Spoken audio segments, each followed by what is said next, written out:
सुप्रभात बच्चों। आज धर्मवीर भारती जी का एक अध्याय आपको पढ़ाया जाएगा, जिसमें आपको जो विषय वस्तु है पाठ की वो काले मेघाश पानी दे इस शीर्षक के अंतर्गत है। और ये एक संस्मरण विधा में लिखा गया पाठ है। तो इसमें क्या है कि हमारे समाज में कुछ लोग हैं जो विज्ञान के पक्षधर हैं, और कुछ लोग होते हैं जो सामाजिक परंपराओं को महत्व देते हैं, विज्ञान को उतना ज़्यादा महत्व नहीं देते। उनका द्वंद्व इस पाठ में दिखाया गया है। तो पाठ में जाने से पहले आप क्या करेंगे, इसका जो जीवन परिचय है लेखक कवि का वो पूरा कर लेंगे, और उसके बाद में जो सारांश दिया हुआ है यहाँ, इस सारांश को भी आप नोट कर लेंगे, एक बार पढ़ लेंगे ज़रूर। और अब हम सीधे पाठ पे आते हैं। काले मेघा पानी दे शीर्षक को समझ लें। बादलों का आपका रंग मुझे पता है कि जब बारिश होनी होती है तब काला काला रंग होता है। उन बादलों से जो समाज है, लोग हैं, जन सामान्य है, उसकी अपेक्षा रहती है कि वो पानी देंगे। और खासकर जो ग्रामीण जीवन है, जहाँ कृषि कार्यों से पूरा देश चलता है, और जो कृषि है वो पूरे देश की अर्थव्यवस्था की रीढ़ है हमारे यहाँ। और आपको पता ही है कि पहले ट्यूबवेल वगैरह नहीं थे, तो लोग बारिश पे और जो परंपरागत साधन होते थे पानी के, उन पर निर्भर रहते थे। तो एक गांव में काफ़ी समय तक बारिश नहीं हुई।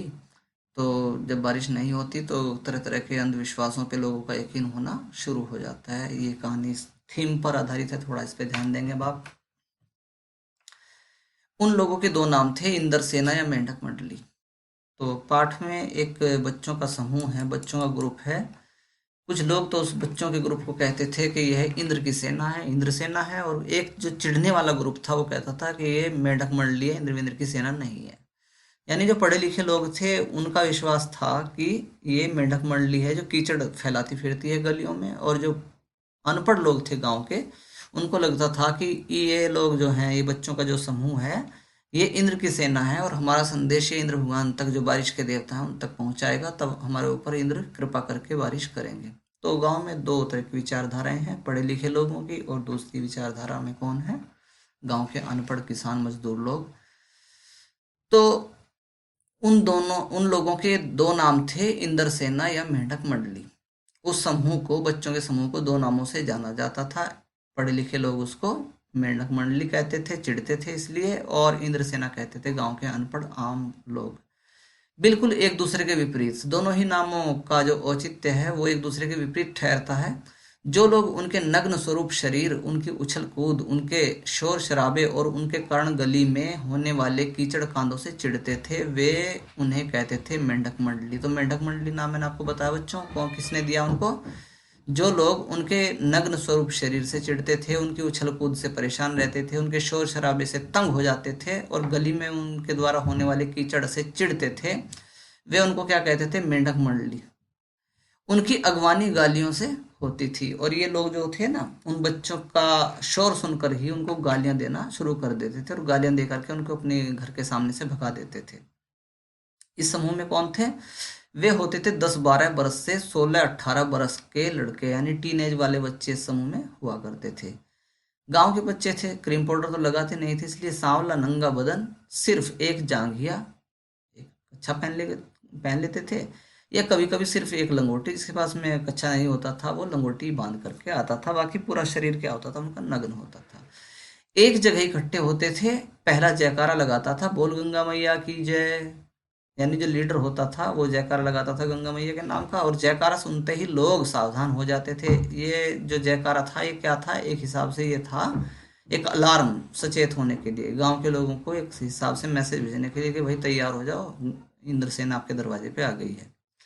स्त्रियां और लड़कियां छज्जे बार जैसे झांकने लगती थी इस टोली का दर्शन करने के लिए। लड़कियां और महिलाएं करके छज्जों से बाहर झांकने लगती थी।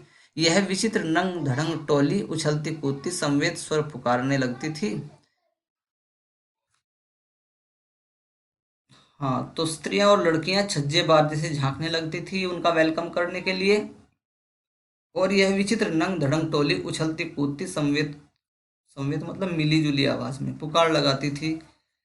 काले मेघा पानी दे, गगरी फूटी बैल पियासा पानी दे, गुड़ धानी दे, काले मेघा पानी दे। तो ये बच्चों का क्या था, बाल गीत था। वो संबोधित करते थे इस बाल गीत में काले मेघों को और उनसे गुहार लगाते थे कि वो बरसें।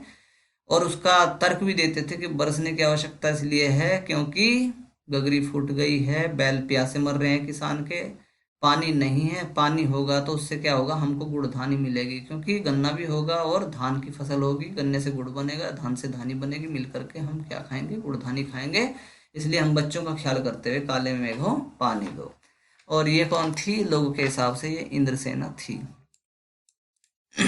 तत्पश्चात उछलते कूदते एक दूसरे को धक्का लगाते धकियाते ये लोग गली में किसी एक दुमहले मकान के सामने रुक जाते थे, यानी किसी बड़े आदमी का मकान, किसी धनाढ्य परिवार के सामने ये रुक जाते थे, क्योंकि वहां से उम्मीद थी, आशा थी कि उनको काफी कुछ मिलेगा पानी के रूप में। और जिन घरों में आखिर जेठ या शुरू आषाढ़ सामने रुक जाते थे और क्या कहते थे वहां पे जाके, पानी दे मैया, इंद्र सेना आई है, तेरे दरवाजे पे खड़ी है इंद्र सेना, माता जी पानी तो डालो हमारे ऊपर। और जिन घरों में आखिर जेठ या शुरू आषाढ़ के उन सूखे दिनों में पानी की कमी भी होती थी, जैसे दिन आजकल चल रहे हैं, ये पानी की कमी के दिन होते हैं। और ये इलाका वो है जहाँ पे पानी की जो है बड़ी भारी कमी है।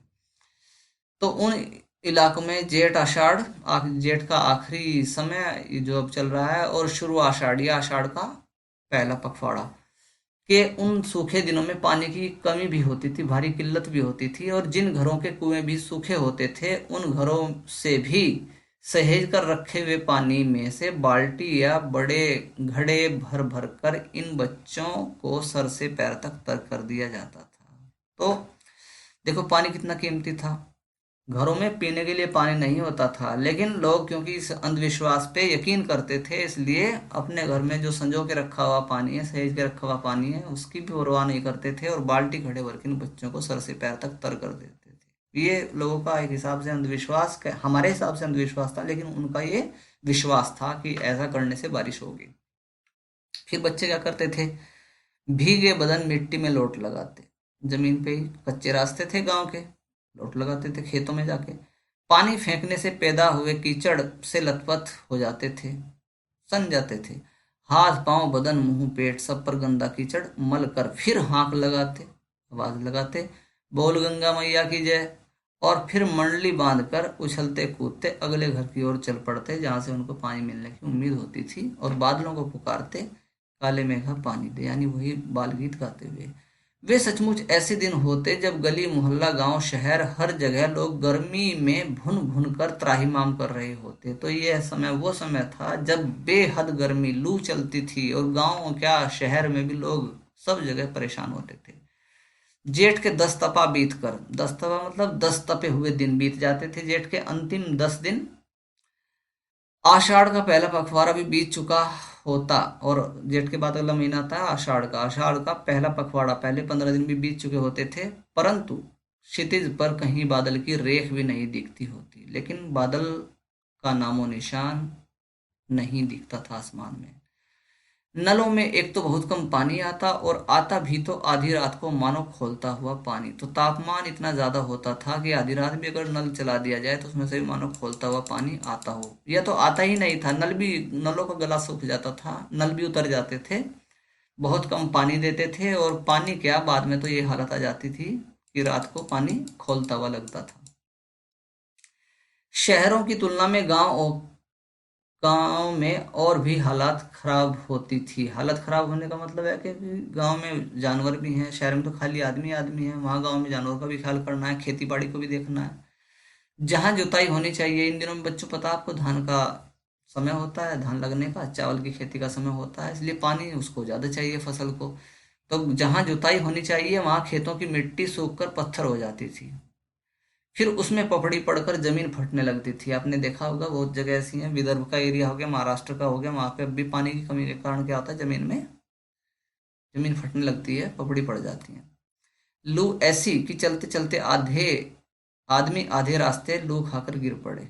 इतनी तेज लू चलती थी कि दोपहर में अगर कोई घर से निकला है तो वो लू में पछाड़ खा के गिर जाता था, इतनी तेज गर्मी होती। ढोर डंगर प्यास के मारे मरने लगते, कुछ लोगों के तो जानवर पानी की कमी के कारण मर भी जाते थे, लेकिन बारिश का कहीं नामो निशान नहीं होता था। ऐसे में पूजा पाठ कथा विधान सब करके लोग जब हार जाते, तब अंतिम उपाय के रूप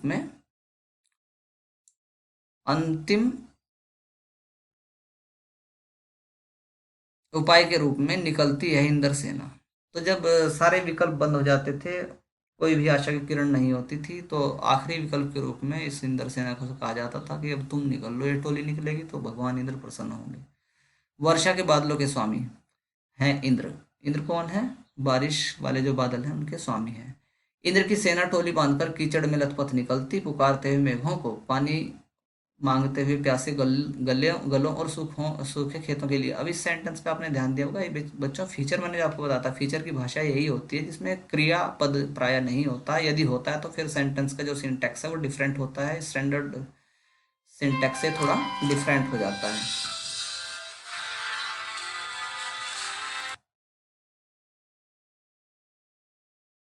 लथपथ निकलती, पुकारते हुए मेघों को, पानी मांगते हुए प्यासे गलों और सूखे खेतों के लिए। पानी की आशा पर जैसे सारा जीवन आकर टिक गया हो। तो गांव में जो सारी उम्मीदें थी वो किसके ऊपर थी?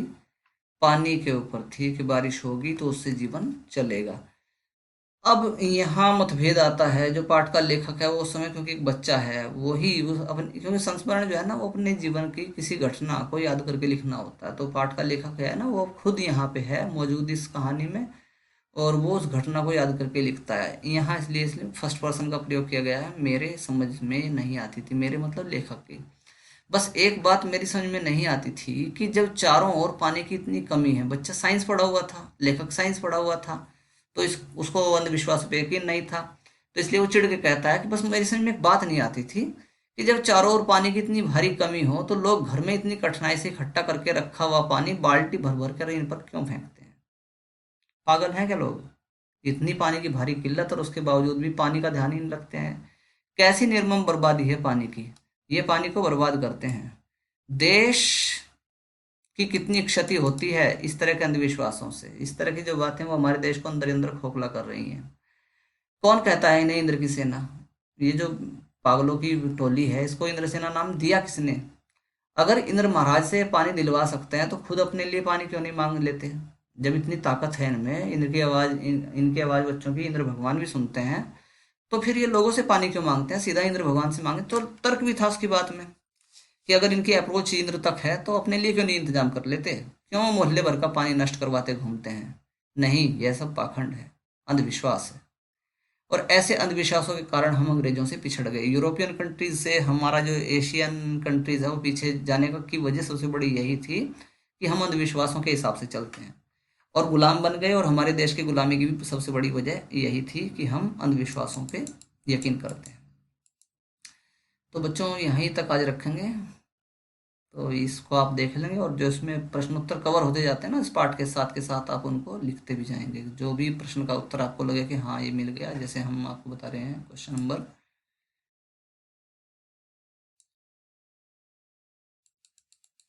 ये है कि लोगों ने लड़कों की टोली को मेंढक मंडली नाम की सजार पर दिया। यह टोली अपने आप को इंद्र सेना कहकर क्यों बुलाती थी? इसका उत्तर तो कवर हो गया, आपने देखा होगा। ठीक है। और पानी दे गुड़धानी दे, मेघों से पानी मांगने के साथ साथ गुड़धानी की मांग क्यों की जा रही है? इसका उत्तर भी कवर हो गया है। गगरी फूटी बैल प्यासा, इंद्र सेना के इस खेल गीत में बैलों के प्यासा रहने की बात क्यों मुखरित होती है? क्योंकि जो भारतीय अर्थव्यवस्था वो कृषि पर आधारित है, और कृषि जो है वो बैलों पर आधारित थी, इसलिए बैलों का उसमें हवाला दिया गया है। तो गंगा मैया की जय क्यों बोलती हैं? तो उसमें है हमारा सांस्कृतिक परिवेश, ठीक है, और सामाजिक परंपराएं, क्योंकि हमारे जो ज़्यादातर पहले जो पूरी कृषि थी वो नदियों पर आधारित थी। तो इस तरह से इसमें कुछ क्वेश्चन आपके कवर हो जाते हैं, आप उनको देख लेंगे। धन्यवाद बच्चों, आज के लिए इतना ही, टाइम ओवर।